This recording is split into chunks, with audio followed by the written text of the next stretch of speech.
다음에 이제 대표적인 부등식 중에 하나가 산술평균, 기하평균이에요. 산술평균, 기하평균. 산술평균이라는 게 무슨 뜻이냐면 그냥 우리가 알고 있는 평균. 그러니까 예를 들어 내가 A 두 과목 점수 평균 되면 두 개 더해서 둘로 나누잖아. 세 과목 맞았으면 세 과목 점수 더해서 세 과목 나누잖아. 네 과목이면 네 개 더해서 반으로 나누잖아. 넷으로 나누잖아. 그지? 이런 걸 우리가 알고 있는 일반적인 평균을 산술평균이라고 그래. 평균이라는 게 무슨 말이냐면 A라는 놈이 A점을 받았고 B라는 놈이 B점을 받았어. 그럼 총점은 얼마야? A 플러스 B지. 총점을 변화시키지 않은 상태에서 두 점수를 같게 만들어주는 게 평균이에요. 그러니까 이거를 반으로 나누는 거지. 그치? 그래서 요걸 평균이라고 하는 거지. 요걸 평균. 오케이? 그럼 이 기하평균이라고 하는 건 뭐냐면 총합이 불변하면서 동일한 값으로 나눠준 거기 때문에 직사각형이 있어. 이게 A고 이게 B야. 그럼 넓이가 AB지. 기하학, 요 도형에서의 합이라고 하는 게 넓이죠, 넓이. 그럼 여기가 AB고 요건 X제곱이지. 그럼 총합이 같아야 되니까 두 개를 같다 그러면 여기서 뭐가 나와? X는 루트 AB라는 게 나오지. 그럼 요게 뭐야? 요게 기하평균인 거야. 오케이? 만약에 세 개야. A, B, C라는 애가 있어. 그러면 다 똑같이 돼야 되니까 XXX가 되겠죠. 그죠? 그럼 A, B, C랑 뭐랑 똑같아? X 삼승이랑 똑같아야지. 그럼 요때 기하평균은 3제곱근 ABC라고 쓰는 거야. 오케이? 그래서 이렇게 되는 거예요. 근데 항상 산술평균이 기하평균보다 크대. 그럼 이제 증명을 하자. 그럼 증명을 하려면 대소비교니까 빼봐야죠. 그럼 빼본다고 2분의 A 플러스 B 빼기 루트 AB 해서 뺐단 말이야. 그럼 이제 이걸 알아보려니까 부호를 알아보려니까 하나를 묶어야지. 그래서 이제 통분을 해서 집어넣으니까 위에 게 완전 제곱수죠. 완전 제곱수니까 항상 0보다 크거나 같지, 그지? 자, 그럼 등호는 언제 성립하니? 얘랑 얘랑 같을 때 아니야. 그지?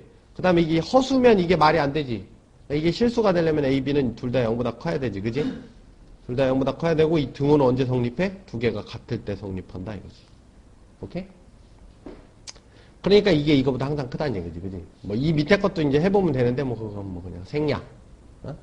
그 다음에 중요한 건, 이 식이 중요한 게 아니라, 이 식을 언제 쓰느냐를 알고 있는 게 더 중요해요. 그럼 잘 보면 의미가 자, 두 양수의 합을 알고 있을 때 왜 두 양수의 합이 이거잖아. 알고 있으면 곱의 최대를 알 수 있지. 예를 들어 니한테 이렇게 줬다 이거야. A가 3이고 뭐 B가 A 플러스 B가 4인데 A도 양수고 B도 양수고 A도 양수고 B도 양수고 A 플러스 B가 4다 이랬어. 그래서 A, B의 최대를 구하라 이랬단 말이야. 그지? 그럼 어떻게? 산술평균, 이게 기하평균이니까 크거나 같다며. 여기다 넣으면 2 나오죠? A, B. 그럼 4지? A, B 최대값이 4지. 언제 그러냐? 언제? A랑 B랑 같을 때. 그러니까 A랑 B랑 같으니까 A랑 B랑 같을 때 2일 때. 그치? 왜 합이 4라 그랬으니까. 그쵸? 요렇게 하는 게 이제 필요하다는 거예요. 그러니까 무슨 얘기야? 합을 알면 뭘 할 수 있다? 곱의 최대를 알 수 있다. 곱의 최대. 그지? 그럼 반대로 내가 이걸 알았을 때 이걸 알 수 있다면 이걸 알았을 땐 이걸 알 수 있을 거 아니야. 그지? 그러니까 곱을 알고 있을 때 뭘 알 수 있다? 합의 최소를 알 수 있지. 그치? 그리고 이제 대놓고 이렇게 곱을 주는 게 아니라 AB 값을 주는 게 아니라 애매하게 줄 수도 있어요. 어떻게? 요렇게. 역수의 합 같은 경우. 역수의 합은 곱을 준 거야. 그죠? 예를 들어 A 플러스 A분의 4 이렇게 있단 말이야. 의 최소는 이렇게 물어봤다고. 그지? 그러면 A 곱하기 A분의 4가 얼마야? 4지? 그러니까 곱을 준 거죠, 이미. 아무 말이 없어도.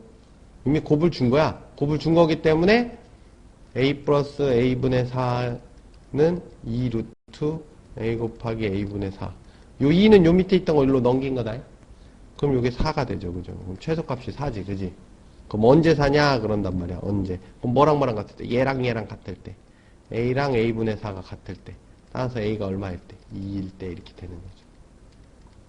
오케이? 그러니까 역수의 합 같은 건, 역수의 합의 최소값을 물어볼 때도 산술평균, 기하평균을 쓴다. 이런 거는 알아두면 좋다. 그지? 그러니까 공식을 외우는 것보다 이걸 언제 써먹느냐, 이게 의미가 뭐냐, 이 식의 의미가 뭐냐, 이런 걸 알고 있어야 돼요.